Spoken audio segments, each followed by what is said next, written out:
first, let me talk about why those things, although they look good, how they become bad. So, because praise, there's nothing wrong with being praised. There's nothing wrong with having some power. There's nothing wrong with being safe, and there's nothing wrong with having pleasure.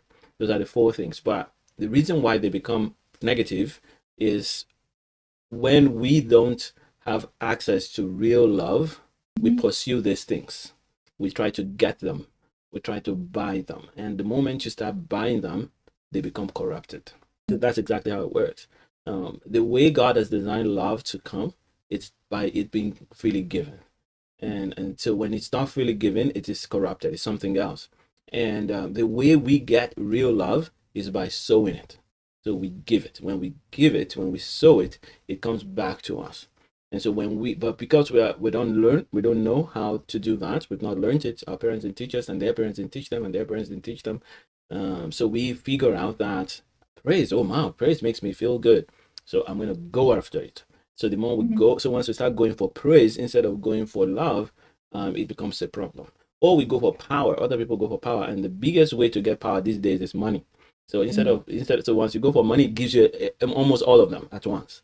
So yes, you got power, you have protection, you have pleasure. So money seems to now become the second God. So this is why you remember that there's a parable or a scripture that Jesus was actually telling the people that you can't serve two masters. You can't serve God and money, because money seems to provide almost everything that we're supposed to be getting from God directly. So it gives you the perverted version of all of these things. So you get power, you get pleasure, you get all of these things. So this is why all of us would go after this. We have to be aware that we're going after these things for us to notice them, because we're so used to that. That's how we grew up. Want our parents to applaud us, want to enjoy good food, good things, pleasure. This is how people get into drugs and all of that. It's just that pursuing pleasure.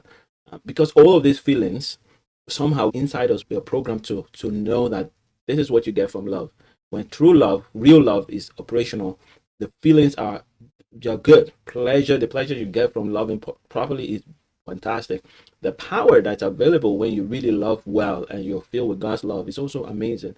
And so we go after these things. So it's just so that's why I wanted to start from. Now, so what do we then do to remind us not to do that, to correct that? And the way I think one can start to notice that is when we see ourselves pursuing these things. You may not catch yourself until you've already done it for a while.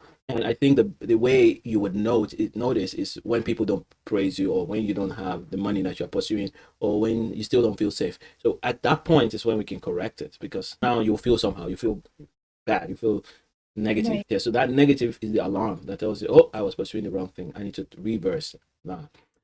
So that's another point. Now you were saying that, what can I keep saying to myself every day that to remind me that I'm not going to value myself by the praise I get from people? One way that comes to mind right now is just declaring your value to God, because our value to God is defined and determined by how much He's willing to sacrifice to redeem us, and that's the real value every person has. So we're very valuable to God. That's why He was able to make that sacrifice to come, and Jesus died on the cross for us. So that's my value. So if you put in your affirmation that I'm highly valued, what I do is not what values me.